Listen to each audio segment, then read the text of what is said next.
Hi, team. This is George. I'm looking forward to our case studies this week. Going to be turning them in on Monday, actually. So not this Monday, but the coming Monday. You're going to turn it in, and I just want to go over it real quick with you. We've already done one of these. I want to kind of go over this one as well, just as a refresher, and maybe even get a little more in depth. So you're going once again going to choose or create a video clip from a TV show or documentary or something that you find. I always find that interesting. It was very creative what people came up with before. And then, so you're going to pick one clip or create just one clip, and then you're going to put the perspective of from that clip or the unhealthy behavior within a couple different environments. That's the key. So you're going to choose two environments. One is different for each case. So you're basically making two scenarios, or as we call them here, case studies. So you want to create two case studies from that one unhealthy behavior. And the suggestion is choose an environment which relates to your chosen field of interest. So make it something you're interested in so you can kind of see how it would affect all of that in something that you actually care about. And then it says use tips on identifying and assessing behavior in chapter 2 of our book. That's kind of an important aspect of it, because we're going to define the target behavior carefully, giving details of its components. Now, what do we mean by details of its components? Well, if we look here, if the target behavior is covert, in other words, difficult to see or hidden, we're going to look for overt signs to assess. What does that mean? How do we know that we know? Because if it's covert, it's hidden in nature. So we have to look for signs that are not hidden to be able to assess it. If the interventions will address a behavioral excess, try to find a behavior to strengthen in its place. If the program will address a behavioral deficit, such as not exercising, it helps for a person decide how to make time for the behavior in his or her schedule. So in other words, let's use that exercising habit. So let's say, I don't want to exercise today. I'm feeling lazy. I don't want to do it. Well, I need to have a habit or behavior that's put in place to help propel me to do that so I can make the right decisions. What do I do for exercise to make it feel that way? Well, first in the morning, I take first 10 minutes to just breathe, and I focus on what I want to accomplish today, kind of see what I'm going to do, kind of do a dry run or a walkthrough of my day. And the key here is not to judge anything, and that's just for me. So that's a behavior that I put in place every day. So I do go to the gym. I do what I need to do, because if I didn't, you know what? I simply wouldn't go to the gym. I'd give up on a lot of the things that I really enjoy doing.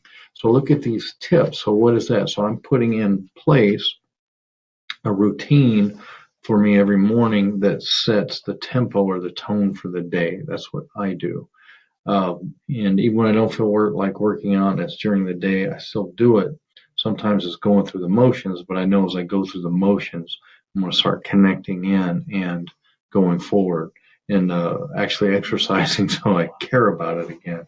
But that starts in that initial morning routine where I see my day, where I do a dry run through my day and see how it goes. And even feel free to put in some, if you're doing a dry run, feel free to even put in some scenarios where things go wrong and you're overcome it. So it's just nice to be able to practice that mentally before you even get started.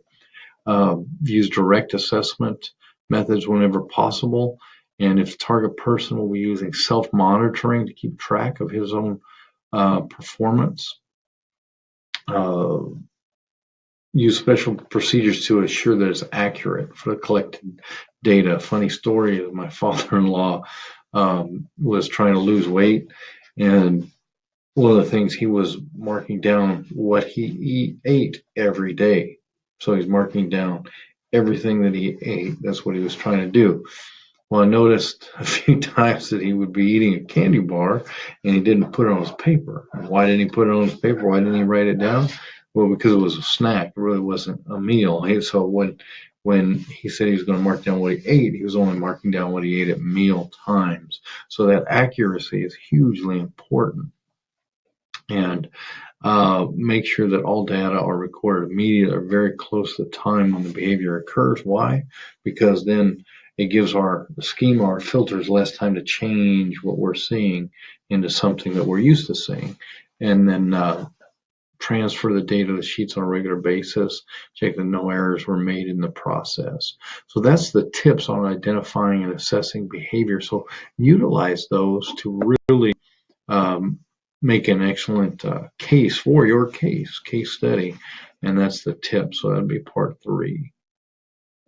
And then for each case, you're going to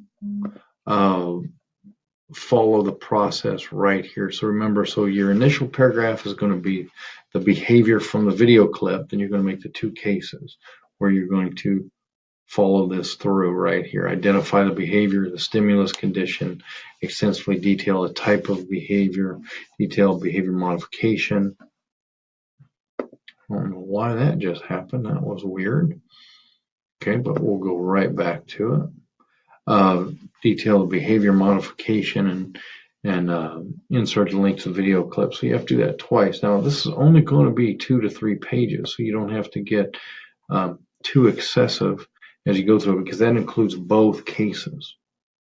So have some fun with this.